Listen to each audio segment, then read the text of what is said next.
সবাইকে গল্প কথা ইউটিউব চ্যানেলে স্বাগত। বিনোদন ও স্পোর্টসের এরকম আরো নিউজ পেতে আমাদের চ্যানেলটি সাবস্ক্রাইব করুন ও বেল বাটনে প্রেস করুন। ইন্ডিয়ান প্রিমিয়ার লিগের আইপিএল এর সঙ্গে যুক্ত আছেন অস্ট্রেলিয়ান কালজয়ী দুই ক্রিকেটার রিকি পন্টিং ও শেন ওয়ার্ন। খেলোয়াড়ি ক্যারিয়ার শেষে রাজস্থান রয়্যালসের অন্যদূত হিসেবে কাজ করছেন ওয়ার্ন, আর দিল্লি ক্যাপিটালসের কোচের দায়িত্বে আছেন পন্টিং। তবে ওয়ার্ন চান আইপিএল ক্যারিয়ারে ইতি টানুন পন্টিং। কিন্তু কেন? নেপথ্যে কারণও চাউর হয়েছে। দেশের স্বার্থেই এমন চাওয়া ওয়ার্নের। সম্প্রতি অস্ট্রেলিয়া জাতীয় দলের সহকারী কোচ হয়েছেন পন্টিং। বিশ্বকাপে মূলত উত্তরসূরিদের ব্যাটিং দেখভাল করবেন তিনি। শিরোপা ধরে রাখার মিশনে সাবেক অধিনায়ক রাখতে পারেন গুরুত্বপূর্ণ ভূমিকা। এর আগে ছেলেদের মন বুঝতে হবে তাকে।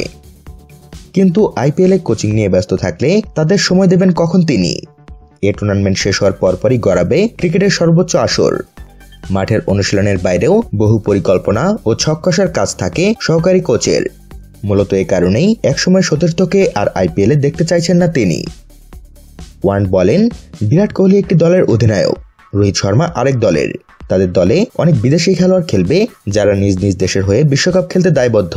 তাই এটা আমাকে ভাবায় না, যেটা ভাবায় কোচিং এর বিষয়টি। এর মূলে জোরালো যুক্তি দাঁড় করিয়েছেন অজি কিংবদন্তি লেগ স্পিনার। আইপিএল এর কাজ করতে পারবেন না ভারত জাতীয় দলের কোচ রবি শাস্ত্রী।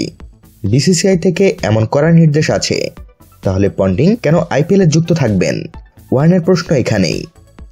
তিনি বলেন, যতটুকু জানি শাস্ত্রীকে আইপিএল এ অংশ নিতে নিষেধ করেছে বিসিসিআই, তাহলে পন্টিং এর উপর নিষেধাজ্ঞা থাকবে না কেন?